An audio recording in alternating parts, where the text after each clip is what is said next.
Bom dia, clientes e amigos da LTW, tudo bom? Meu nome é Juliano Rinaldo, terça-feira do dia 18 de janeiro de 2022 e esse é mais um Café a Mercado, sua dose expressa de mercado todos os dias no horário do primeiro café.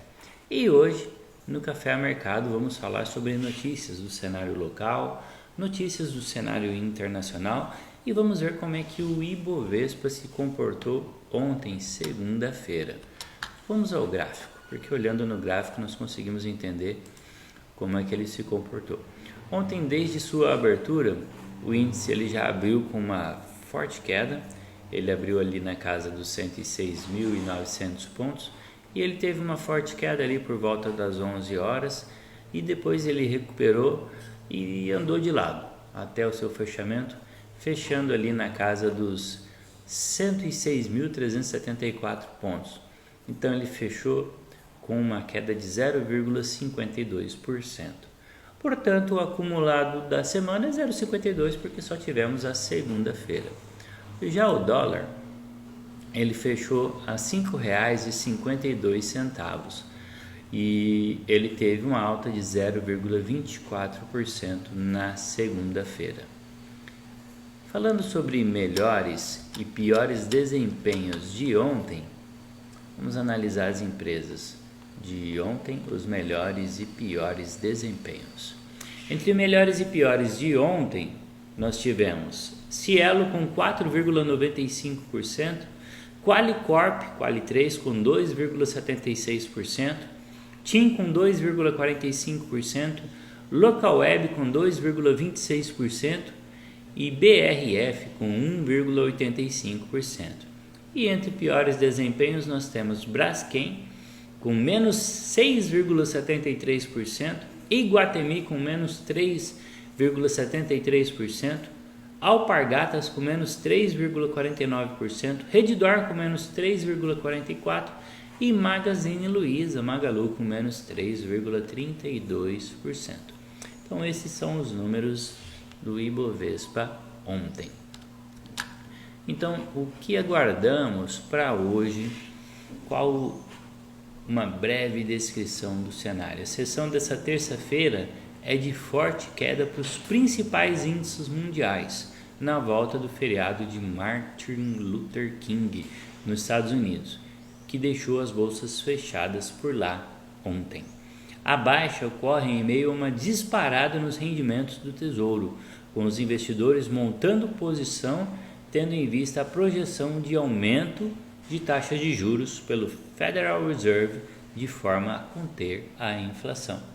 O rendimento do Treasury com vencimento em 10 anos foi para uma máxima de 2 anos, atingindo 1,83%.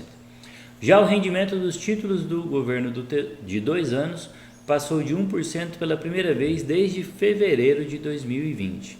Por lá, resultados de importantes bancos como Bank of America e Goldman Sachs são divulgados. O dia é de ganhos para o petróleo, com o Brent ultrapassando os $87 o barril, em meio ao aumento das tensões geopolíticas. Os Emirados Árabes Unidos ameaçaram adotar represálias depois de um ataque realizado por um drone nesta segunda-feira, reivindicado pelos rebeldes Houthis do Iêmen, que atingiu instalações de fornecimento de petróleo de Abu Dhabi, matando 3 pessoas. No mercado doméstico, às vésperas do prazo final para a sanção do orçamento desse ano, servidores de mais de 40 categorias devem ir às ruas, prometendo paralisar temporariamente alguns órgãos federais na tentativa de reajuste salarial e reestruturação de carreiras. Então vamos entender mais sobre essa questão do petróleo e essa questão da paralisação dos servidores. Vamos entender essa questão do petróleo. Petróleo nas alturas é a notícia que separamos do cenário internacional.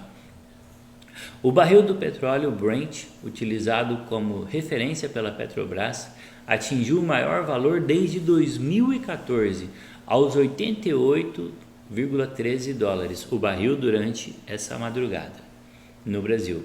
De acordo com a Bloomberg, o avanço dos preços da principal commodity energética do mundo ainda deve continuar por mais algum tempo.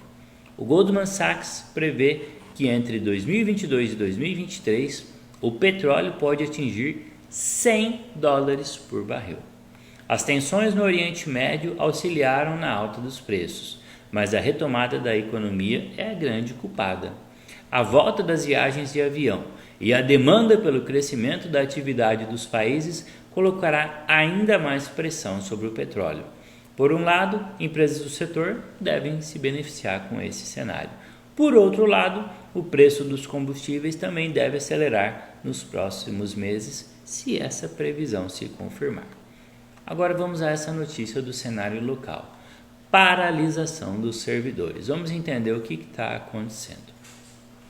A paralisação por parte dos funcionários públicos começa a ganhar corpo, com ao menos 40 categorias que devem aderir à suspensão das atividades por algumas horas hoje. De início, os servidores do Banco Central e Receita Federal encabeçaram a mobilização, seguidos pelos funcionários do Tesouro Nacional, professores e entidades ligadas ao Legislativo e Judiciário. A adesão já paralisou as operações do Conselho Administrativo de Recursos Fiscais, CARF, e de fiscalização aduaneira, que pode gerar problemas na cadeia de abastecimento. Além disso, os servidores já marcaram atos para os dias 25 e 26, terça e quarta deste mês, semana que vem. Tudo começou porque o presidente da República, Jair Bolsonaro, buscou beneficiar policiais federais, que é sua base de apoio eleitoral antes da eleição de 2022. Isso gerou uma reação dos demais setores do funcionalismo, incluindo os servidores do Banco Central.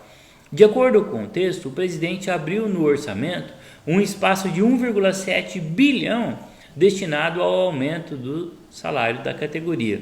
Por outro lado, os outros setores do funcionalismo estão sem reajuste desde 2017 e exigem uma compensação pelas perdas inflacionárias.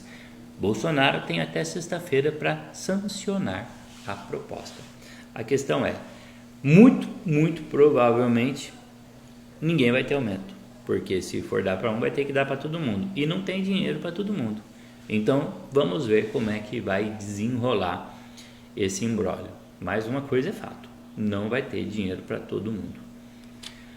Agora vamos à atualização da ferramenta Insight.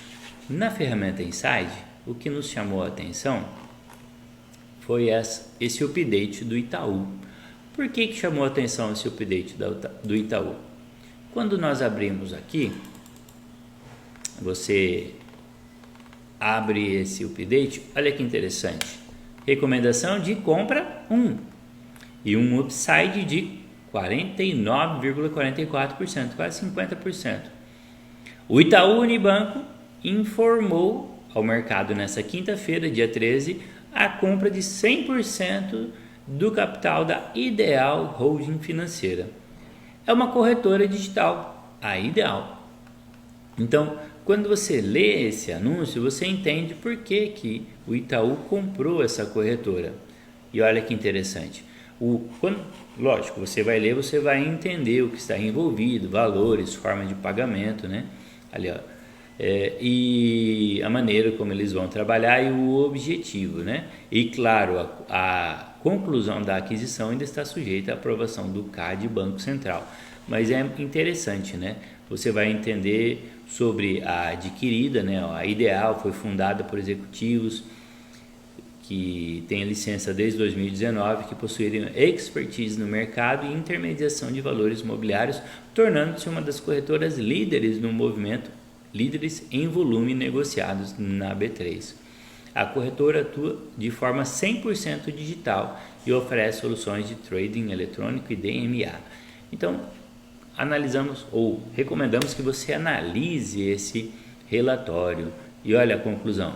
Seguindo a estratégia de tornar-se cada vez mais relevante no segmento digital, a fim de atender o maior número de perfis de clientes, o Itaú está buscando acelerar sua entrada em novos mercados através de aquisição de players que já atuam com expertise nesse segmento.